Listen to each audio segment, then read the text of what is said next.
Welcome to part welcome to part 4 of Tender is the Flesh. This is my soot beard, and this is my fire alter ego. It's times like this, when we're on patrol and I throw on a soot beard to increase crew morale, makes my gender fluidity very confused. I look like someone's hot dad.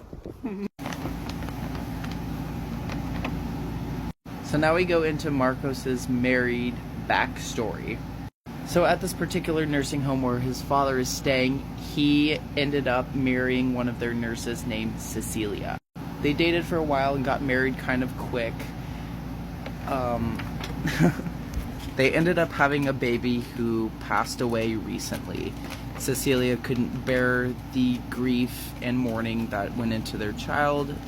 She left Marcos. Now Marcos is single. All of the nurses at the old folks home knows Marcos as the one who, quote unquote, saved one of their own from her life or whatever. So whenever Marcos comes to visit his father, all of the nurses are super friendly to him. So Marcos goes into the old folks home and meets with one of the overly friendly nurses. And that is when the nurse discloses that his father has kind of gone senile. He's deep in dementia, he's mute, and right now the issue is he gets up in the middle of the night and binge eats food out of the fridge. Senor Marcos, your father Don Armando, he got up last night and we had this cake set out for one of our 99-year-old, our oldest resident here. Your father binge ate the entire cake, and then he went back to bed like nothing happened. We're gonna have to start tying him up at night. Again, I hope you understand. So Marcos doesn't even blink an eye. He's just like, yeah, I get it. It's about that time. His father is just a little whippersnapper at heart. Hello, baby. So Marcos immediately left the nursing home to go to his place of work, the plant.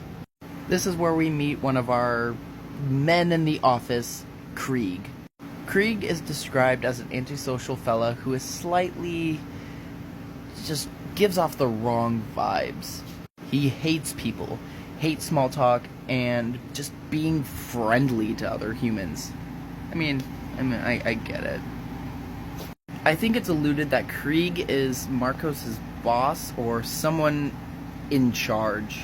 Marcos walks into the office, greets Krieg, and Krieg is getting ready to give a tour to 2 new employees getting ready for an interview.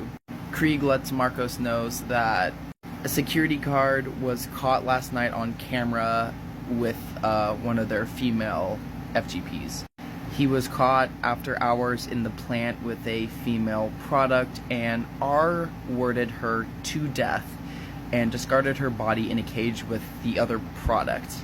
And somehow he got away with it, but they're going to start pressing charges so he can pay back the money that FGP would have caused the company. So Krieg's just like, well, darn, we lost another one. Looks like I got to start looking for a new security company to deal with our plant after hours. Too bad. That sucks. Marcos is mildly annoyed by this new information, but, you know, all moves on with that. So this portion was Krieg actively interviewing 2 of the new prospected employees about the plant, what the job entailed, the processes of getting shipment in of new product, and, you know, the slaughtering process, and did all of that. Again, it felt like going on a mental tour of a regular meat processing plant if it were for any other animal, but this was people we're talking about, so it had an extra weight of like uneasiness, you know? Another word for the product, they call them heads. So Krieg is like, when the heads arrive, their hair is immediately removed and sold. Diseased heads are separated to analyze until health improves. If they do not improve, they are slaughtered and thrown out back for scavengers to feast on. New product rests for a day because stressed meat is tough meat. It just makes them taste worse if you slaughter them when they're stressed out. And that is about where I got. So I'll come out with a part 5 here pretty soon.